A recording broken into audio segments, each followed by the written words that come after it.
আমার অশ্রু শুকিয়ে না যাওয়া পর্যন্ত আমি কাঁদলাম।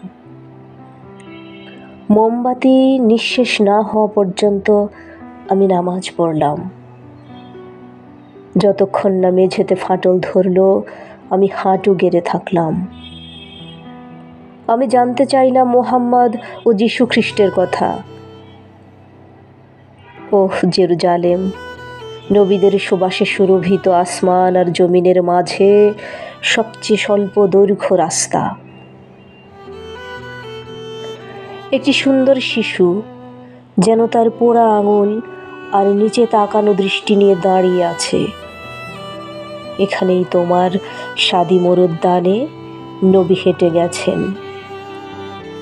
তোমার সড়কগুলো এখন বিষণ্ণ, তোমার মিনারগুলো এখন বিলাপ করছে।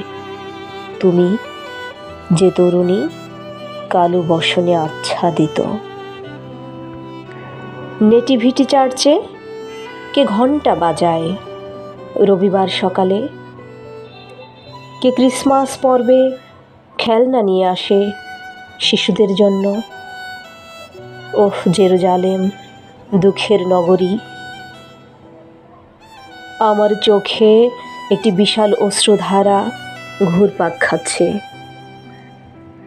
কে থামাবে এই আগ্রাসন তোমার উপর, ধর্মের হেমুক্তামালা?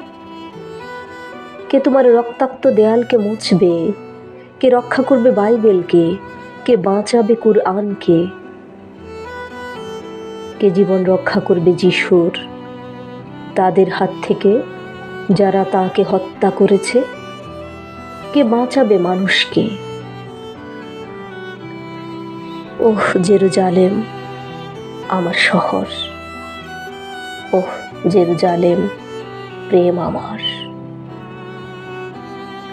কাল লেবু গাছগুলোতে ফুল ফুটবে আর জলপাই গাছগুলোতে বইবে আনন্দ হিল্লোল। তোমার চোখ আনন্দে নেচে উঠবে।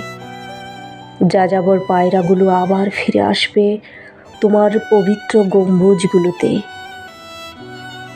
আর তোমার শিশুরা আবার শুরু করবে তাদের খেলা। আর পিতা ও সন্তানেরা আবার দেখা করবে তোমার গোলাপি পাহাড়গুলোতে। আমার প্রিয় শহর জেরুজালেম, শান্তি আর জলপাইয়ের শহর আমার।